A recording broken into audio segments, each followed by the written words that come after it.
Sabi ko na parang actually excited ko lang. Dami na talaga sa schedule ng ng Bible study content, kung yung meron din lang. Okay. Yes. May kapatid. Okay, sige. So, balik tayo. So, for the interruption, sorry. So ito nga reason, dahil nga daw, number 1 ay, yari. Ay, mali. Mali pala. Mga sa office. The reasons, ito. Dahil si God, number 1, God's electing choice. So, pinili ni God yung poor in spirit, at saka rich in faith. So, to dishonor those whom God has honored is a grave error. So, kunyari, in-honor ni God itong taong ito, kasi nakita niya poor in spirit. Tayo naman, nakatingin kasi tayo sa panlabas, yung poor in spirit, itsipera natin. So, ano daw yun? In-honor ni God, tayo naman, itsipera natin siya. So, grave error daw yun. Because God often uses the poor in the eyes of the world because of their dependence on God. Ang pinakamaganda lang naman na poor in spirit, dependent sila totally kay God. So hindi wala doon yung mga panlabas, hindi talaga nakaano yon. So tayo kasi nakatingin tayo sa panlabas, hindi natin tinitingnan kung yung tao ba poor in spirit or nakadepende ba siya kay God o siya yung napakayabang. Kaya ako medyo ako sa nakikita niyo na yung Christian, nagsasabing Christian pero may yabang. Anong mga manifestation ng mayabang? Hindi, ano yun? Ano yun? Minsan di mo napapansin. Anong mga symptoms? Anong mga palabas? Ano nakikita nyo? Siguro, pag nagsasalita, more of puro sarili niya, pinopromote niya. O kaya kung hindi self, pamilya niya. O yung mga kakilala niya, ay kakilala ko ito, boy, yung mga ganito, di ba? Ano pa? Tapos na anak, ano pa? Yung aside from yung self o yung pamilya, ano pa mga nakikita niyo sa tao may pride? Christian, Right?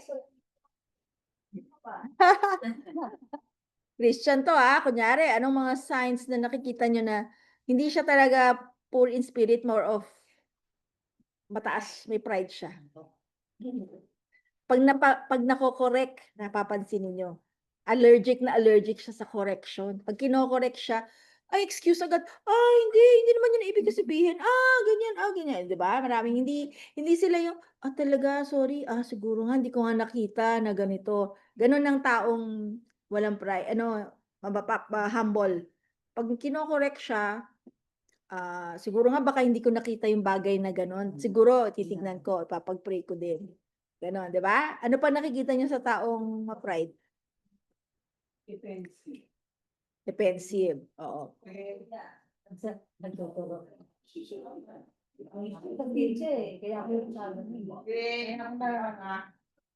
Pag nakikita niyo siyang magsalita about other people, nilalait niya yung ibang tao. Isa rin yun, di ba? Oo, pag sinaan niya, nilalait niya yung ibang tao. Parang ginajudge niya yung mga tao. Makikita mo yung pride doon Yun nga, isa pa nga nakita ko sa James, sarado mo. Ano ko? Well, alam naman natin nag-fall si 'di ba? Si Steve Lawson, 'di ba? Alam niyo na 'yan, 'di ba? Kasi 'yan nung nasa High Rock 'yan. Special treatment siya talaga sa mga taga High Rock. So talaga nakita ko na 'yan talaga na nandoon yung pride niya. Pride comes before a fall, 'di ba? So pagka yung kunyari yung hotel hindi niya gusto, kunyari maingay, isang na-book na sa kanya, no hotel, maingay, siguro naririnig yung sa hallway, ganyan, talagang ayaw niya, nagpa-book Baliwala lahat yung booking niya for 1 week na yun. Rayon, put to waste. Pinalipat siya sa iba, tapos talagang kailangan, yung kinakain lang niya is salmon lang. Ganito lang kinakain niya, salmon, veg, special lang na veg. Hindi siya kumakain na kahit ano. Oo, talaga special yung treatment lang na pwede sa kanya, tapos yun. So talaga makikita mong hirap niyang pakisamahan, parang hirap. Di ba dapat pag Nung nalaman niya ng isang pastor na gano'n dapat hindi, dapat yung siya, kasi third world to lang. pero yun nga, kasi yung Iraq naman talaga, they cater eh. Very hospitable talaga ang mga organizers ng conferences. Pero hindi nila nakikita kasi nga ang galing-galing magturo. 'Di ba? Talagang ang galing magturo talaga. Talaga kahit sino kilalang-kilala siya.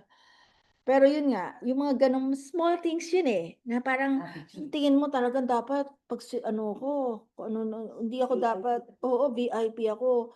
Pride yun, it shows pride eh. Tingin ko yun yung isa sa mga ano, butas sa kanya. Kaya yun naging gano'n siya na hindi niya nakita sin na pala yung mga ibang mga ano niya, opening sa kanya. Kaya wag talaga tayo titingin, ang galing ng tao pero kung nakitaan mo naman siya ng pride, parang magaling siya magturo, magaling nga siya ano, pero kung ginamit naman talaga siya ni God sa buhay mo, puwede naman. Pag-pray mo na lang na kung nakakakita ka ng pride, sana Lord makita niya yung sin niya of pride. Mahirap talaga. Okey, so gano'n ang ano niyo ha, ako worry ako 'pag may nakikita akong sasabing Christian pero nakikitaan ng pride talaga. Hindi siya humble, hindi siya ano, lowly in spirit. Talagang Lord, prayer, hindi mo naman siya lalaitin, tayo rin daw nilait din siya eh 'no, kasi nakita ko naging ano ka rin ano, hindi. Pag-pray mo Lord sana makita niya yung sin na yun na ano, gano'n na lang 'no.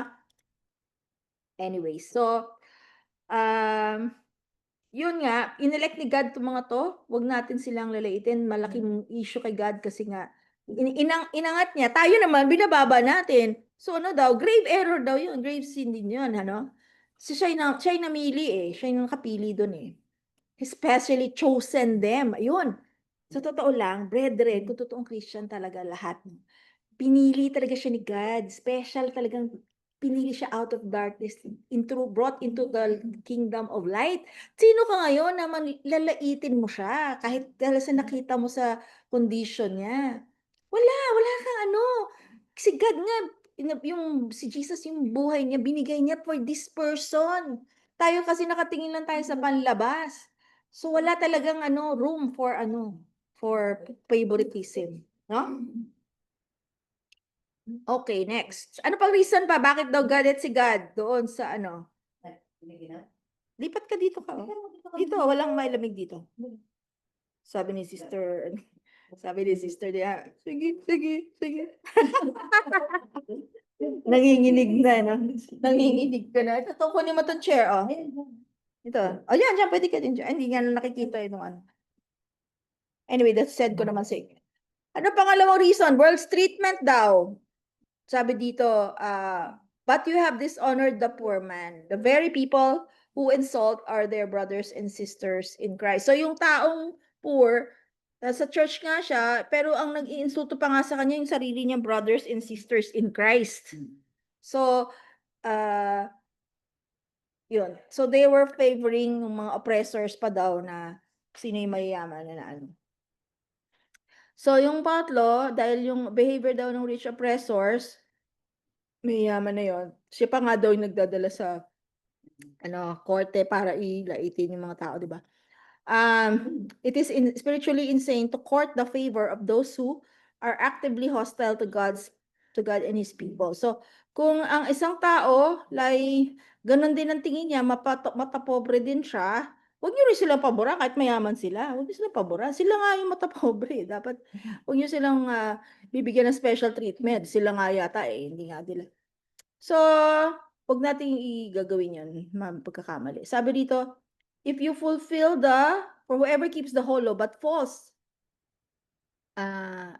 if you really fulfill the royal law according to scripture, you shall love your neighbor. Verse 8 ha, you shall love your neighbor as yourself. You are doing well. But if you show partiality, you are committing sin and convicted by the law as transgressor. So, nagpe-favoritism ka, ano ka? Ano daw tawag sa'yo? Pag favoritism, anong tawag sa'yo? You are committing sin and are convicted as transgressor. O, nasan daw yung remote ng aircon? Bakit ano? Hindi, ganun. Dito. Dito. Dito. Pinanap ko lang kasi. Sige. Okay. Tapos, so, 'Di ba, no? Ini-equate niya yung favoritism into ano, transgressor. Gano'n kagrabe din pala yung sin na yun. Sabi dito, "You shall love your neighbor as yourself." So 'pag pinapaboran mo yung isa hindi, parang hindi mo siya tinatrato na sa parang sarili mo. Kasi nilalait mo, eh. So, kung sarili mo pina-pamper mo, okey. Pero kung yung sarili mo bihira mo namang laitin yung sarili mo, 'di ba? Unless abnormal ka yung parang ano, self-harm. Alam mo yung mga taong ano, parang, ayoko sa sarili ko." May tao ko mga weird yung mga gano'n. Pero pagka gano'n ang ginawa mo sa ibang tao, parang gano'n din, hindi mo siya minamahal na parang sarili mo. So, you're committing a sin against yung second, greatest commandment. The second greatest commandment, love your neighbor as yourself. So you are committing sin and are called by law as transgressor. So kala natin napakaliit na bagay lang ng tribalism, ano? Yun pala, grabe pala siya. Kasi para ka na talagang ano, transgressor ng law, 'di ba? Oo. So whoever keeps the whole law daw, okay, ginawa mo lahat. Perfect. Pero may 1% ka dito sa favoritism na mali. False in one point has become guilty of all. Para ka na ring balewala. Parang balewala ka sa harap ni God. Makasalanan ka pa rin. Para ka ring 100% ka ring bagsak. Kahit na 1% lang yung mali mo, favoritism lang. Kung okay ka sa lahat, talagang mapagkawang-gawa ka, feeding program ka pa, ano pa mga ginawa mo, binigay mo yung kayamanan mo sa poor. Pero bumagsak ka sa favoritism, ano ka daw? Wala ka rin, tiyapwera ka pa rin sa harap ni God. Bagsak ka pa rin, 100% bagsak. Zero, kumbaga zero. So if you fulfill your holy law, yan. So yun nga yung nasa isip ko na hindi pala natin pwedeng maliitin ng sin of favoritism. So it is the royal law, supreme. It reigns over all other laws. So ito yung royal law, yung loving God, love your neighbor. Yun ang royal law daw na sinasabi. Okay? Direct violation of the command of second greatest commandment. It withholds love based on externals. Wini-withhold mo yung love for a person just because of sa panlabas. So you are committing sin. It is not a minor, ano, it is a transgression of God's law and are convicted din by, syempre kung Christian ka na, hindi ka naman pupunta sa hell because of that. But, syempre, gusto ni God, syempre lahat, maka-obey natin siya in all things. So, yung, sabi nga dito, the principle of lost unity. It anticipates daw yung objection. It's just one little law that I broke. So, isa lang naman yun. Lit lang naman ng sin na yun. Bakit sabihin ba nun? Parang baliwala na ako lahat. So, sabi kasi, the law of God is a unified whole. Isa lang siya. Isa lang siya. To break one part nun, parang ang sabi natin, ng ginagawa natin example, yung itlog na omelette. Ang omelette, pag madaming eggs yun, 10 egg, o kaya sabihin mo 100 egg, o sige 50 na lang, 50 para wala namang gumagawa sa atin ng 100 na omelette. Sabihin mo ng 50, o sige 20 na lang, 20 eggs. Pinagsama mo doon at may isa lang doon bulok. Yung buong omelette mo, bulok. Hindi mo na yan pwedeng i-serve kasi may bacteria na yun. Yung bacteria yung magkakalat na yun doon sa buong food na yun. Kahit, ngari, ganyan kalaki yung omelette mo, napakalaking plato. Pero, yung bulok mo, kasi hinahalo ang omelette, di ba? O, di mahahalo yan sa lahat. So, pag ang tingin ni God sa inyo, may isa ka lang part dyan na may sin, ganun yun. Bulok ka pa rin. So, pag-pray natin na, kaya nga holiness ang pray natin holiness. Okay? So, wag nating maliitin yon. It is a rebellion against the one lawgiver. So, sabi nga daw dito, a man who never murders, but commits adultery is still a lawbreaker. So, favoritism is not a small sin. It is a breach of the entire law of love. Ayun pala, hindi natin naisip, no? Yung pala ang ninaano natin, the law of love. Kasi nga hindi. of all is love pa na. Kasi nga Oo, lack of ano pala yung favoritism is not showing love pala talaga. Hindi natin naisip, naisip din yun dati gano'n akala lang natin ano, favored ko lang 'to isa, mas ano ko 'to mas ano ko 'to, mas ano okay. So do'n sa 12:13, verse 12:13, call to merciful judgment. Sabi, "So speak and so act as those who are judged under the law of liberty. For judgment is without mercy to one who has shown no mercy." Naku, malalim 'to mercy. triumphs over judgment. So, ano sabi dito sa ibang version? 12:13. Tagalog. So, yun nga, Tagalog para mas madaling maintindihan. Sabi dito sa 12:13 Tagalog. Magandang balita ito Kayo'y mag-ingat, kaya't mag-ingat-ingat kayo sa inyong pagkilos at pananalita, sapagkat hahatulan kayo ayon sa kautusan nagpapalaya sa inyo. Walang awa na hahatulan ng Diyos ang di marunong maawa. Ngunit ang maawain ay walang dapat ikatakot sa oras ng paghatol. Halos ganoon 'di ba sa inyo? So, hatulan daw tayo ni God. Pero maawain ng Diyos, siyempre, by the time may mercy naman siya pag nag-judge. Okay, so dito, so speak and act, ito daw yung application natin. So speak and act, tayo daw ay ingat sa inyong pagkilos at sa pananalita daw natin. Dapat daw ay believers will not be judged for salvation, but for reward. So, hindi ito dahil may favoritism ka, hindi ka na masisave. Hindi. Save naman tayo Pero ano daw yon? Saan nagmamatter yon? Rewards. Pagkatating ng panahon, may reward system naman ang Christian. So, may first place, second place. May gold and silver and may bronze crown. So, siguro, yung iba, iisipin nyo na lang, ayun nga daw, di ba, yung mga works daw natin, at yung mga hindi yung ginawa natin na walang value, eternal value, masusunog. Kunyari, yung 99% ng buhay mo dito as a Christian, spend mo lang sa, wala namang eternal value. Wala, puro social media ka lang, puro ano ka lang, wala kang iniisip about salvation or encouraging the brethren, walang eternal value lang naman, masusunog lahat yun, may iwan sa'yo 1% na lang. Parang sinayang mo lagi buong buhay mo dito sa earth, pero pupunta ka naman sa heaven. Pero yun nga lang, sayang naman yung effort, So, ewan ko lang kung baka maisip nyo ba yun? Baka nga pero yun nga, sabi ko, bakit nagmamatter ba yun? At least punta ka sa heaven. Yun naman ang isipin ng iba. Kahit anong buhay ko, basta naman, heaven pa rin naman ako.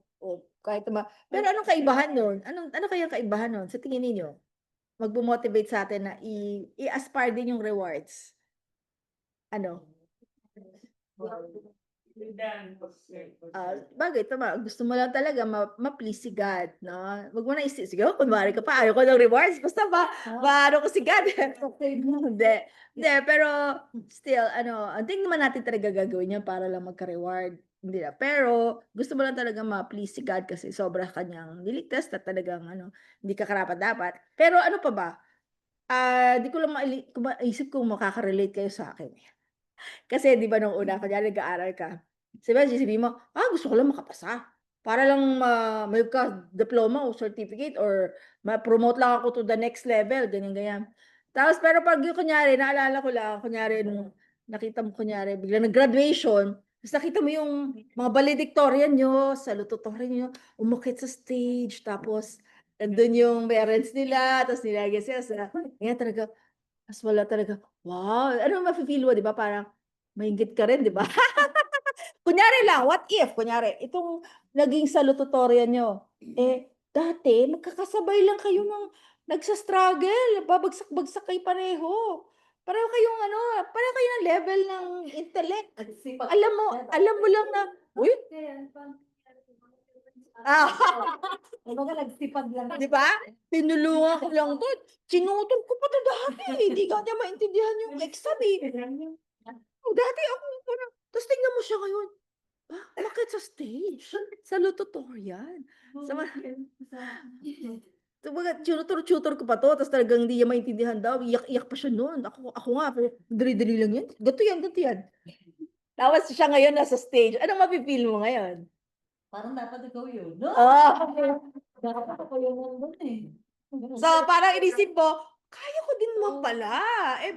Dati mas marami pa akong alam sa kanya, di ba? Parang gano'n. Siguro parang naisip ko lang, baka sa heaven, parang gano'n, naisip mo, di ba? Ito yung nag-share, ako nag-share ng gospel sa kanya. Ako nga nag-invite sa kanya sa church Oh, siya nga din nag-backslide, ako nga nagbalik sa kanya, eh. Tapos yung later on, ikaw na yung parang naging regular, wala ka ng pakialam ganyan sa Christian walk mo. Siya naman yung talaga nagpursige, talaga nag-serve siya kay God. Tapos ganyan at the end, parang, "Sabi ko, ako lang yung nag-ano dito, ginamit ko." Parang gano'n. Siguro siguro yun yung magiging ano mo, motivation mo na may chance ka pa rin naman na maging ano, although wala na sigurong inggit sa heaven. Kahit nga yung wala namang regret, siguro wala ring regret and anyways. Serve mo lang yun kasi yun. Pero yun lang, naisip ko lang na baka yun yung parang naisip mo na ba? Kunyari, sino-sino ba yung mga kasabayan natin na Christian dito sa ngayon, o 'di ba? Na parang, hindi naman tayo gusto mong itaas yung sarili mo, pero baka mamaya akala natin yung isang Christian na 'to, wala lang siyang nandiyan lang sa tabi-tabi, pero yun pala on the side merong nagpe-pray pala siya, yung very faithful siya pagpe-pray, sa pinapag-pray niya lahat, di nakita. Tapos in the end, 'pag sa heaven, siya pala yung may reward, prayer pala siya, ganyan. Anyways, so lahat yon may rewards, Kaya okey? hindi talaga pwede mag-judge. Oo. Kung ano yung ginagawa. Oo, kaya nga, eh, yun na nga yun, tama ka diyan, okey. So, verse, gano'n pa din, "So for judgment is without mercy to one who has shown no mercy." Oh, so kung ikaw daw hindi ka nag-show ng mercy, ang judgment sa'yo para ding walang mercy. Who is merciless, siya judgmental ka daw, mare-receive mo rin daw, um revealing 'pag lack of mercy ka yung baka unregenerate ka o hindi ka Christian. Kung gano'n ang buhay mo talaga, may favoritism ka, parang yun na ang quality ng buhay mo, parang yun na yung definition ng buhay mo. Hindi ka mabubuhay kung walang favoritism, ibig sabihin nun baka hindi ka Christian pala, 'no? So next, this is the hope, mercy triumphs over judgment. Ngayon narinig natin na meron palang sin ako na ganito, siguro pag-pray natin na we confess, repent to God about that sin, and then mercy, na mare-receive natin yung mercy ni God. May hope pa rin, 'di ba? Yun yun. Balik tayo sa second part. Sa second part, verses 14 to 26. Anong sabi dito? Verse 14, "What good is it, brothers, if someone says he has faith but does not have works? Can that faith save him?" Sabi niya, Mercy. oo. Wait, pero walang work. So, ibig sabihin, profession of faith na hindi backed up by evidence sa buhay, that's not saving faith. Walang kasing works. Alam na natin to, di pa ulit-ulit tayo dito eh, no? So, dapat lagi na transform dapat ang buhay natin. Yung transformation. Okay, James 2:15, sabi naman sa 15, "If a brother is poorly clothed and lacking in daily food, and one of you says to them, 'Go in peace, be warmed and filled,' without giving them the things that needed for their body, what good is that? So also, if your faith by itself does not have work, is dead." So ano daw yon? Yung tulong din daw, yung pagtulong, oo. Oo, words, acts of compassion. Kung kaya mo. Kung kaya mo, oo. So that, yun nga, yung pag-pray mo. Yung iba kasi ang sasabihin nila, "Ay, baka spend lang yan ng ano, sa pag-drugs, baka ayoko na silang bigyan, baka." Depende rin. Oo, so kung makakatulong ka, kunyari kung gutom, wag pera, sige, bigyan mo ng biscuit or anything na food, oo. Iba nga 'di ba napakita niyo pinapakain pa nila sa Jollibee, yung inaano.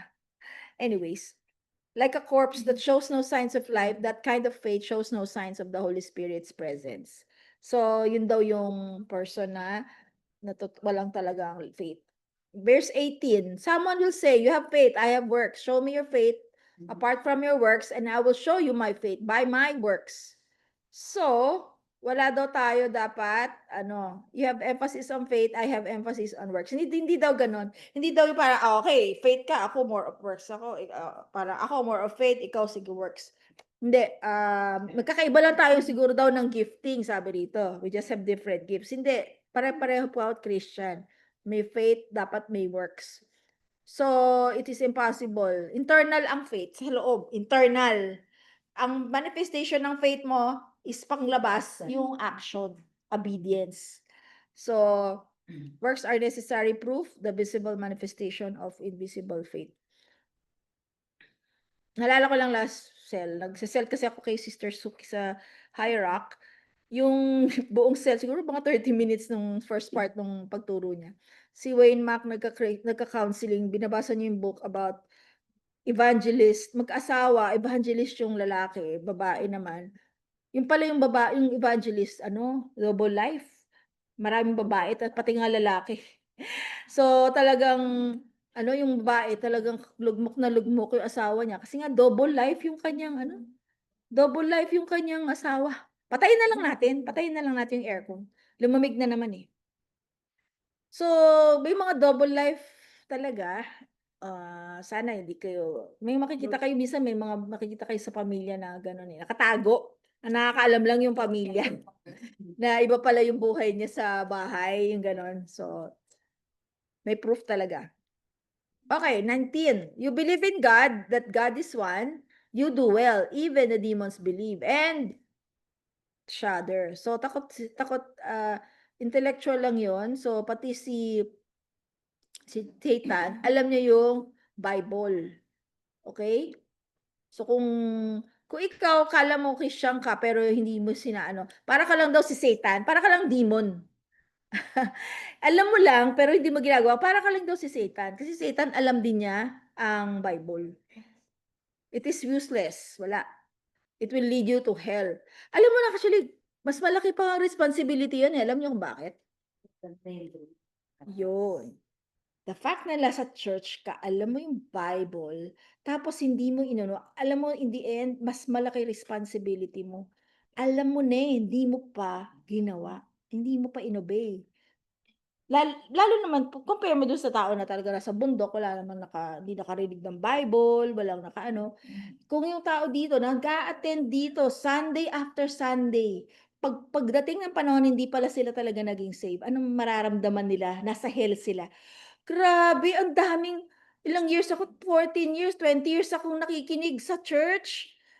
Tapos in the end, hell ang punta ko. Ano kaya regret nila sa buhay? Napakalaki siguro lang regret nila. Imagine mo nag-a-attend ka dito Sunday after Sunday sa BSL, tapos wala ka palang saving faith, tapos hindi mo nakikita sa buhay mo. Patay. Napakalaking regret nun. So talaga nakakaawa din yung, so gawin natin na pag-pray natin, lahat na nag-a-attend, sana binigyan na sila ng chance ni God eh. Sana talagang i-grab na nila, no? Anyways. So evidence then is 2024. Do you want to be shown, you foolish person, that faith apart from works is useless? Was not Abraham our father justified by works when he offered up his son Isaac at the altar? So you see, the faith was active along with his works, and faith was completed by his works. And the scripture was fulfilled that says, Abraham believed God, and it was counted to him as righteousness, and he was called the friend of God. You see that the person is justified by works, not by faith alone. So, baka kunin nyo to out of context. Hindi yun Hindi, justified by works, not by faith alone. Kasi, pinapakita lang dito, si Abraham, by faith siya, pero napakita niya yung faith niya, nung sinunod niya si God, nag-obey siya, kahit napakahirap, patayin yung anak mo. Favorite only son mo, na dapat magputuloy ng iyong life, pinatay niya, kahit willing siya patayin, dahil may faith pa rin siya kay God na pwede naman buhayin ni God to eh.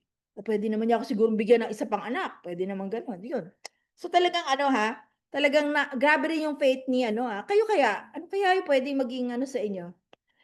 Ni God sa inyo, test ng faith ninyo? Ito, ang tindi nito, papatayin yung anak para lang ma-test yung faith niya. Favorite niya, get your son, your only son. Anong pinaka-favorite, anong pinaka-importante sa inyong buhay ngayon? Aside from God, syempre.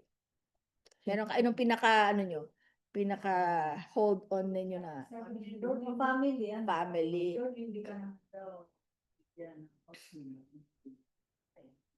Pero ipapakita niya sa'yo kung gagamitin niya ang pagsubok para mapakita sa'yo. Kunyari, bumagsak ka, papakita niya sa'yo hindi ka pala Christian.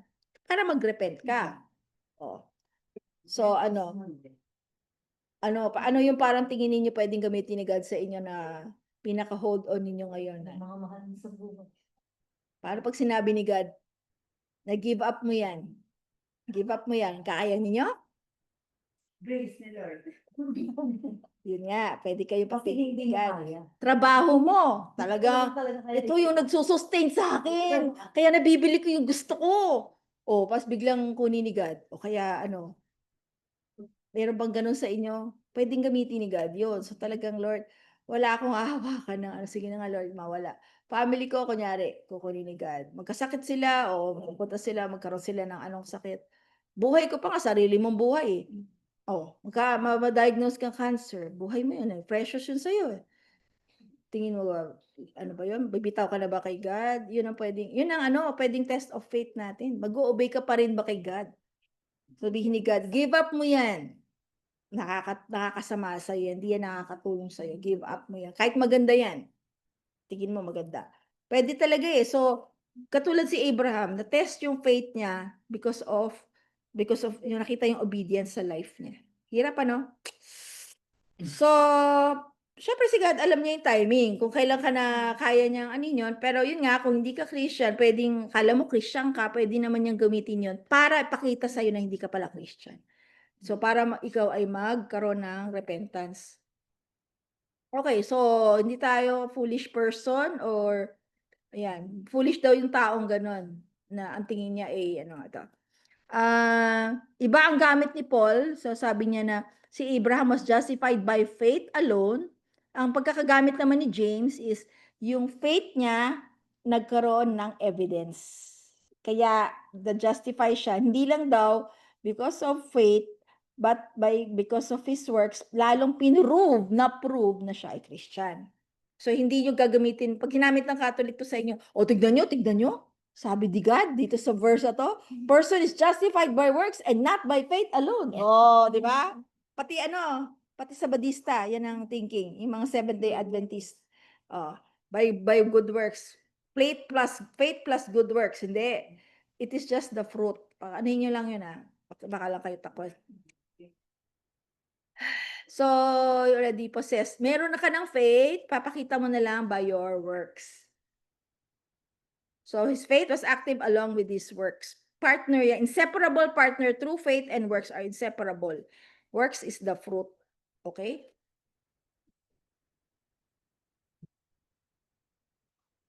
Okay, na-discuss na natin yan. And, do you want to know, to be shown, you foolish person, that a faith apart from works is useless? Was not Abraham, our father, justified by works when he offered up his son? You see, his faith was active along with his works. His faith was completed. Ayun.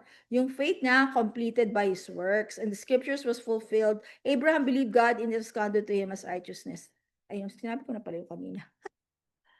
Si Rahab, ganun din daw. And in conclusion ay the relationship of faith and works is inseparable. A body without spirit is a bangkay. Bangkay, corpse. Hindi, nandito na yung sagot eh. Basahin na lang nila eh. So, body without a spirit is a corpse. Ganun din daw yon. Yung faith without works is dead. Para ka daw ay bangkay. Corpse. Corpse ka daw. Pagka wala kang ano. Wala. Meron siyang. May buffet 101. Hindi.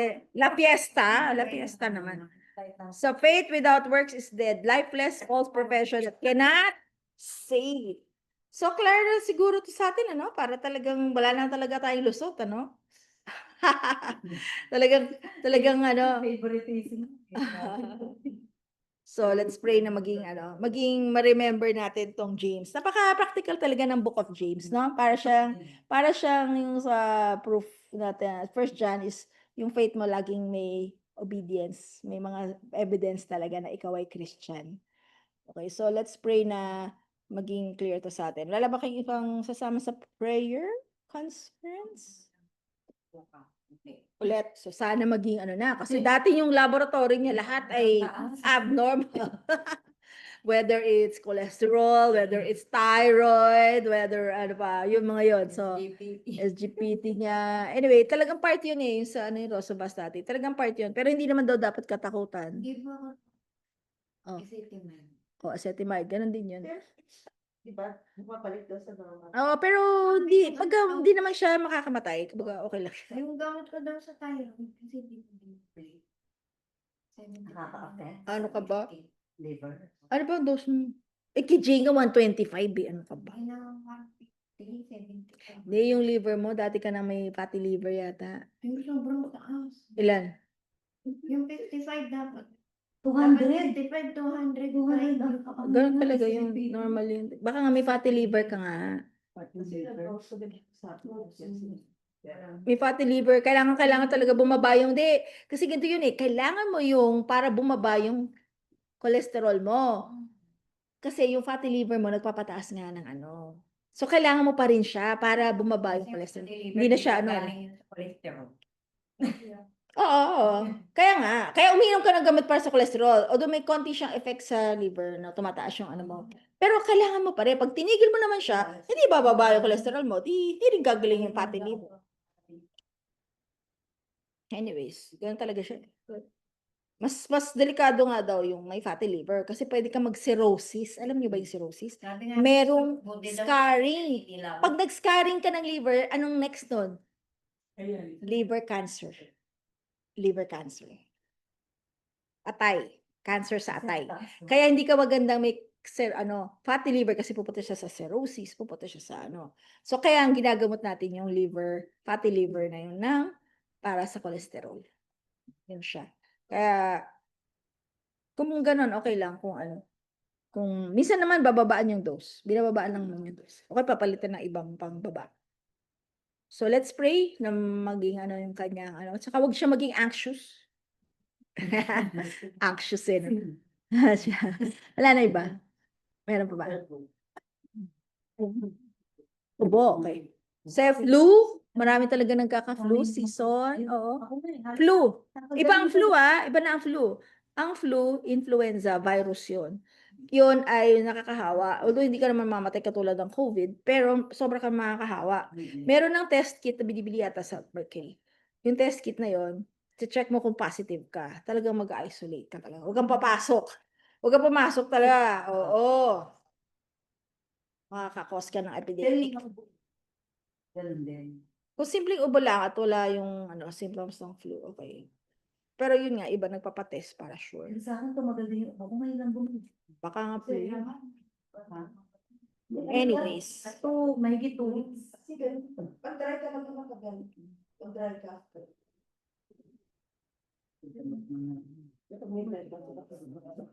Naggamot ba siya? Ako naggamot ako nung nagundi.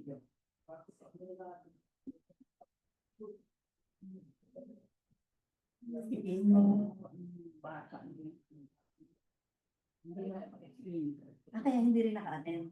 Hindi na kayo?